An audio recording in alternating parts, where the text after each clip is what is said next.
Renungan pagi pulang ke rumah oleh Ellen G. White, 3 Oktober 2020. Mari kita berdoa.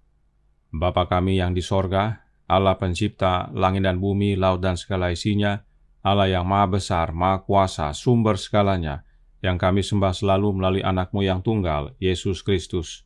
Terpujilah Yesus, anak Allah yang maha tinggi, yang adalah imam besar yang agung bagi kami. Pada pagi hari ini kami bersyukur boleh bangun dan berbakti dan sebagaimana membaca nasihat firman-Mu. Kiranya ini mengingatkan kami, menasihatkan kami agar berjaga dan bersedia karena waktunya semakin singkat. Beserta kami sepanjang perbaktian ini kehendak-Mu yang jadi.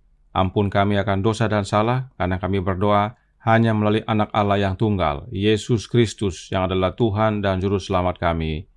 Amin. Renungan hari ini akan dibacakan oleh Oma Tice Ayor Baba. Silakan Oma Tice. Terima kasih untuk kesempatan diberikan kepada saya. Selamat pagi dan selamat hari Sabat, saudara-saudaraku yang dikasihi Tuhan Yesus dimanapun saudara berada.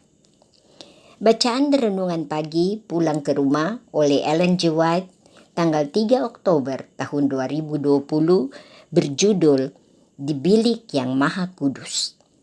Ayat inti terdapat di dalam Ibrani 10 ayat 12 yang berbunyi, "Tetapi ia setelah mempersembahkan hanya satu korban saja karena dosa, ia duduk untuk selama-lamanya di sebelah kanan Allah." Pelajaran mengenai tempat kudus adalah kunci yang membuka rahasia kekecewaan pada tahun 1844. Pelajaran itu membukakan kepada pendengar suatu sistem kebenaran yang lengkap, yang berhubungan dan secara harmonis menunjukkan bahwa tangan Allah telah menuntun pergerakan Advent yang besar itu dan menyatakan tugas-tugas sekarang sebagaimana dijelaskan kedudukan dan pekerjaan umatnya. Sebagaimana murid-murid Yesus setelah malam yang mengerikan penuh penderitaan dan kekecewaan itu bersukacita bila mana mereka melihat Tuhan, demikianlah mereka sekarang bersukacita, mereka yang memandang dengan iman kepada kedatangannya yang kedua kali. Mereka telah menantikan kedatangannya dalam kemuliaan untuk memberikan upah kepada hamba-hambanya. Sebagaimana pengharapan mereka dikecewakan, pandangan mereka kepada Yesus hilang, dan bersama Maria di makam itu mereka berseru, "Tuhan telah diambil orang dari kuburnya, dan kami tidak tahu di mana ia diletakkan." Yohanes 20 ayat 2. Sekarang di bilik yang maha kudus, sekali lagi mereka melihatnya. Imam besar mereka yang kekasih segera akan muncul sebagai raja dan pelepas mereka. Terang dari tempat kudus menyinari masa lalu, masa sekarang, dan masa yang akan datang. Mereka mengetahui bahwa Allah telah memimpin mereka oleh pemeliharaannya yang tidak pernah salah. Seperti murid-murid yang pertama, walaupun mereka gagal mengerti pekabaran yang mereka bawa, namun pekabaran itu adalah tepat. Mereka telah menggenapi maksud Allah dalam menyiarkan pekabaran itu, dan usaha mereka tidak sia-sia dalam Tuhan. Pengharapan timbul kembali. Mereka bergembira dengan sukacita yang tak terkatakan dan penuh kemuliaan. Baik nubuatan Daniel 8 ayat 14 sampai lewat 2300 petang dan pagi, lalu tempat kudus itu akan dipulihkan dalam keadaan yang wajar, maupun pekabaran malaikat yang pertama, "Takutlah akan Allah dan muliakanlah Dia karena telah tiba saat penghakimannya." Keduanya menunjuk kepada pelayanan Kristus di bilik yang maha kudus. Kepada penghakiman pemeriksaan, dan bukan kepada kedatangan Kristus untuk menebus umatnya dan kebinasaan orang jahat. Kesalahan bukan pada perhitungan masa-masa nubuatan, tetapi pada peristiwa yang terjadi pada akhir masa 2300 hari itu. Walaupun oleh karena kesalahan ini, orang-orang percaya telah menderita kekecewaan, namun semua yang diramalkan oleh nubuatan dan semua yang dijamin di dalamnya dengan dukungan Alkitab telah terlaksana. Pada saat itu, pada waktu mereka menangisi kegagalan pengharapan mereka, peristiwa yang telah diramalkan oleh pekabaran itu sudah terjadi dan harus digenapi sebelum Tuhan datang untuk memberi upah kepada hamba-hambanya. Dikutip dari Alfa dan Omega jilid 8 halaman 443-444. Terima kasih. Terima kasih atas penata layanan Oma Tice. Tuhan Yesus memberkati. Selamat pagi, selamat Sabat, saudaraku dalam Tuhan. Kemarin, kita sudah lihat beberapa pengertian yang benar tentang pelayanan Kristus di dalam Ka'bah surgawi. Bahwa segera setelah Yesus diurapi menjadi imam besar, maka Yesus curahkan roh-Nya yang kudus kepada jemaat-Nya yang mula-mula. Kemudian, sebagai pengantara, Yesus bermohon kepada Bapa dengan menunjukkan tangan-Nya yang terluka, serta tubuh-Nya yang memar. Inilah kasih karunia Kristus bagi kita, dan itu sudah cukup. Hari ini kita lihat pengertian yang benar lainnya tentang pelayanan Kristus di dalam Ka'bah surgawi, yaitu pelayanan di bilik yang maha kudus. Roh Nubuat menjelaskan dalam From Here to Forever, halaman 265, paragraf 3, yang menjelaskan, di Ka'bah duniawi, ketika imam besar pada hari pendamaian memasuki tempat maha kudus, pelayanan di bilik pertama berhenti.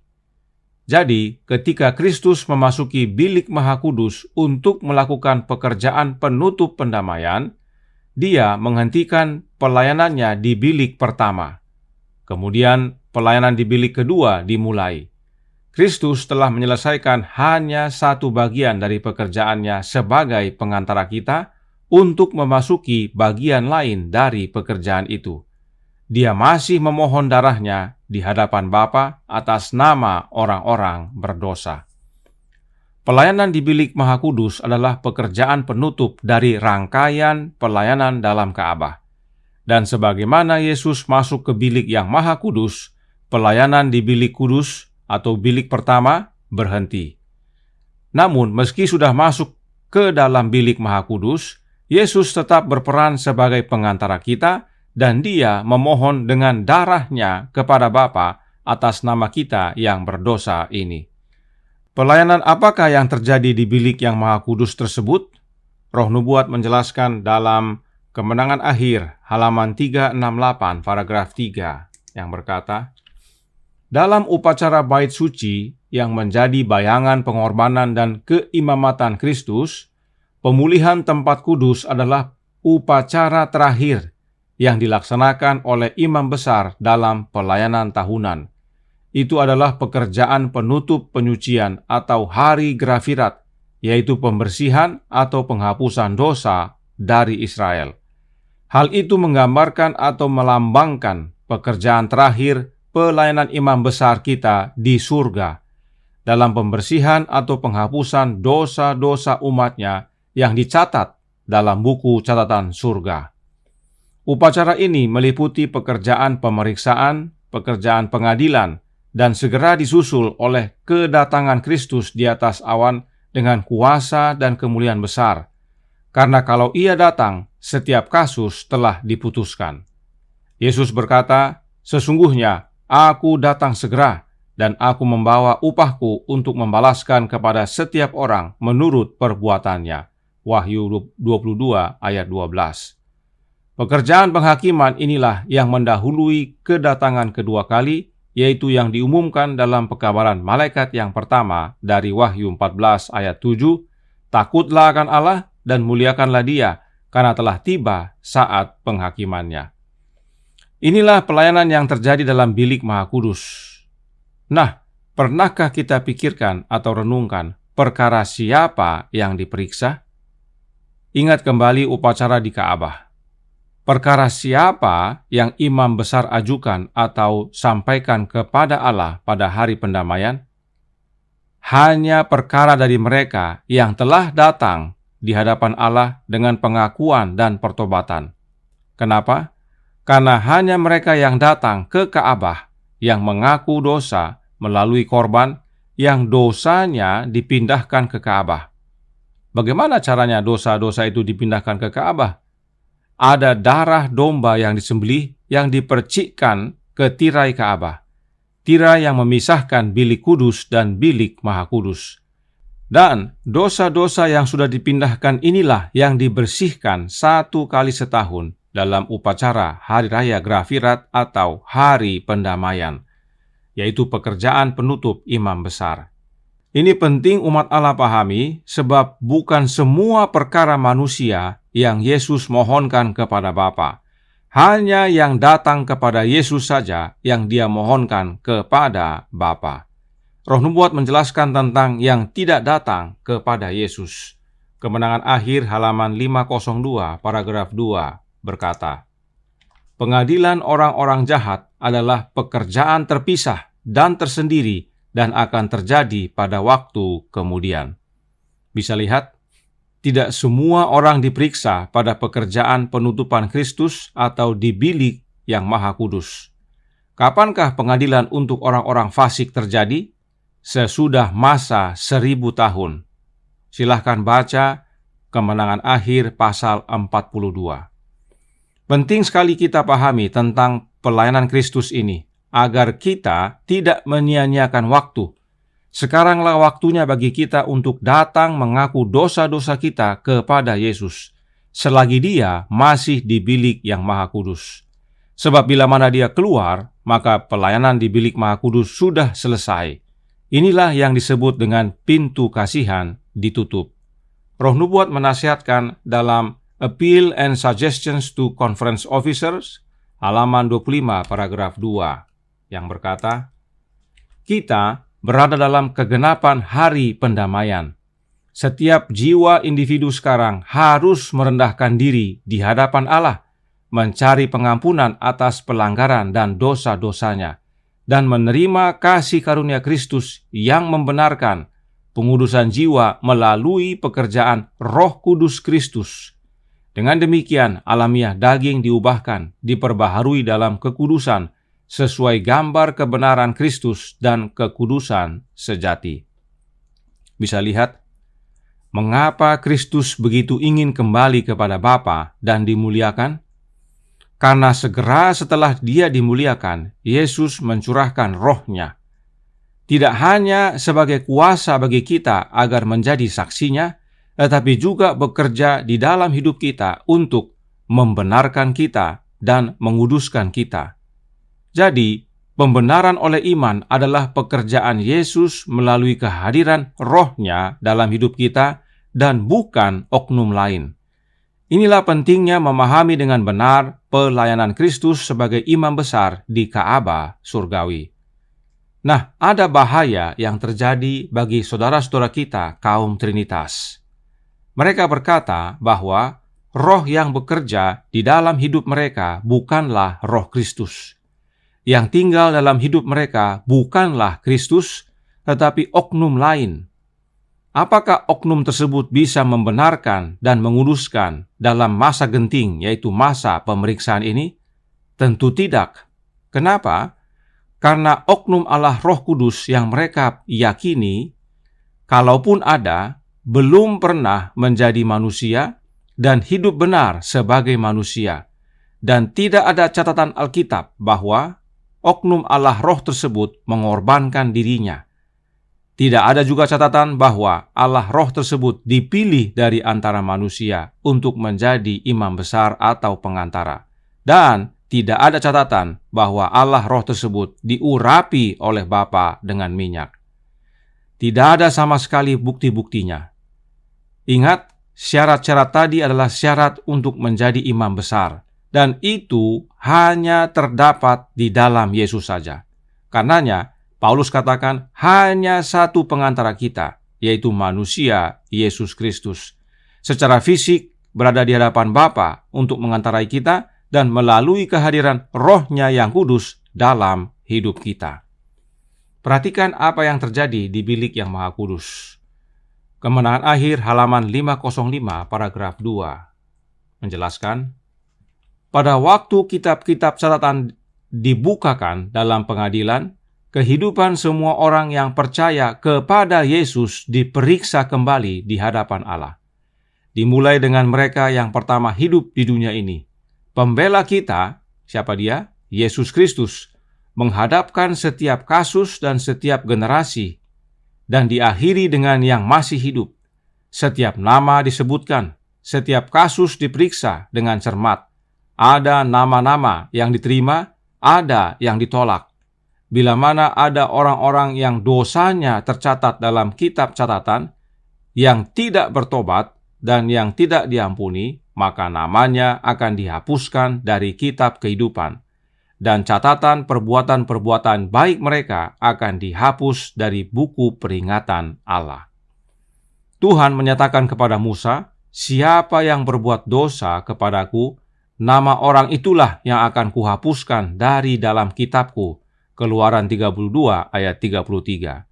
Dan Nabi Yeskiel berkata, jikalau orang benar berbalik dari kebenarannya dan melakukan kecurangan, segala kebenaran yang dilakukannya tidak akan diingat-ingat lagi.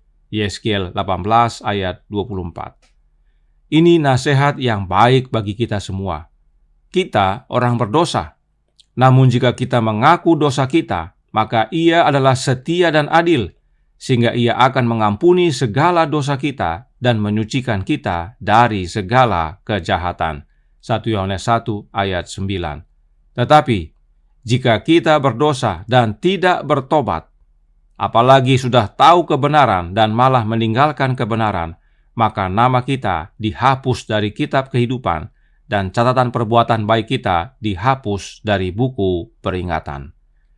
Kita semua percaya kita berada dalam kebenaran yang sejati. Hati-hati jika kita berbalik dan tinggalkan.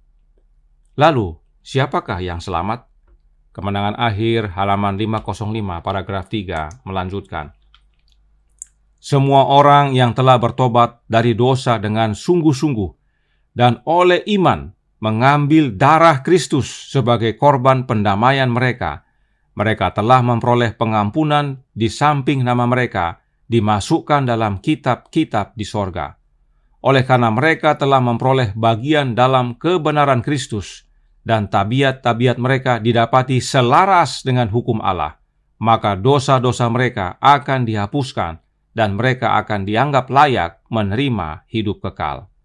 Tuhan menyatakan melalui Nabi Yesaya, Akulah Dia yang menghapus dosa pemberontakanmu oleh karena Aku sendiri, dan Aku tidak mengingat-ingat dosamu. Yesaya 43 ayat 25. Yesus berkata, barang siapa menang, ia akan dikenakan pakaian putih yang demikian.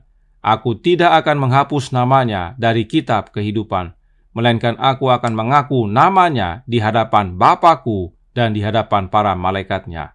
Wahyu 3 ayat 5. Setiap orang yang mengakui Aku di hadapan manusia, Aku juga akan mengakuinya di depan Bapa-Ku yang di sorga. Tetapi barang siapa menyangkal Aku di depan manusia, Aku juga akan menyangkalnya di depan Bapa-Ku yang di sorga. Matius 10 ayat 32 dan 33. Inilah pentingnya memiliki Yesus sebagai pengantara atau pembela kita atau imam besar kita. Darahnya adalah darah korban pendamaian yang mendamaikan kita dengan Bapa. Hanya Yesus pengantara yang mempunyai darah pendamaian. Allah Roh Kudus, kalaupun memang ada, apakah mempunyai darah sebagai korban pendamaian? Tentu tidak ada. Dia tidak punya. Karenanya, jadikan Yesus satu-satunya pengantara kita. Inilah pemahaman yang benar tentang pelayanan imam besar kita di sorga. Jangan sia-siakan waktu yang genting ini. Waktunya semakin singkat. Kita tidak tahu kapan pintu kasihan akan ditutup. Karenanya, datang kepada Yesus. Akui seluruh dosa-dosa kita kepada Dia agar menerima pengampunan Bapa. Dan setelah itu, Christ in His Sanctuary halaman 185 paragraf 1 menasihatkan, mereka yang ingin mendapat bagian manfaat dari pengantaraan juru selamat tidak boleh mengizinkan sesuatu pun untuk mengganggu tugas penyucian yang sempurna dalam takut akan Allah. Jam-jam yang berharga gantinya digunakan untuk kepelesiran, pamer, atau mencari keuntungan harus digunakan untuk mempelajari firman kebenaran dengan sungguh-sungguh dan dengan doa. Pelajaran mengenai tempat kudus dan pengadilan pemeriksaan harus dimengerti dengan jelas oleh umat Allah. Semua harus mengerti kedudukan dan pekerjaan imam besar agung mereka. Kalau tidak, mustahil mereka mengamalkan iman yang diperlukan sekarang ini atau menempati kedudukan yang Allah rencanakan bagi mereka. Saudaraku dalam Tuhan, saat ini Yesus berada dalam bilik yang maha kudus. Karenanya masa ini bukan waktunya untuk bermain-main dengan dunia. Saat ini adalah waktu di mana kita belajar firman Tuhan, menilik hati, akui dosa, dan berdoa dengan sungguh-sungguh hanya kepada satu-satunya pengantara kita, satu-satunya imam besar kita, Yesus Kristus. Tuhan memberkati, saya bawa dalam nama Yesus. Amin. Mari kita berdoa. Bapa kami yang di sorga, Allah pencipta langit dan bumi, laut dan segala isinya, Allah yang maha besar, maha kuasa, satu-satunya Allah yang benar, yang kami sembah selalu melalui anak-Mu yang tunggal, Yesus Kristus. Terima kasih atas penjelasan, pelayanan yang benar dari imam besar kami di sorga, Yesus Kristus, agar kami tidak menyia-nyiakan waktu. Waktunya semakin singkat. Sekaranglah waktunya kami membereskan hidup kami. Datang kepada Yesus, akui semua dosa-dosa, dan hidup selaras dengan kehendak-Nya. Tolong kami ya Bapa, hadirlah dalam hati kami ya Yesus, kehendak-Mu yang jadi, ampun kami akan dosa dan salah, karena kami berdoa hanya melalui satu nama, satu jalan, Anak Allah yang tunggal, Yesus Kristus, yang adalah Tuhan dan Juru Selamat kami. Amin.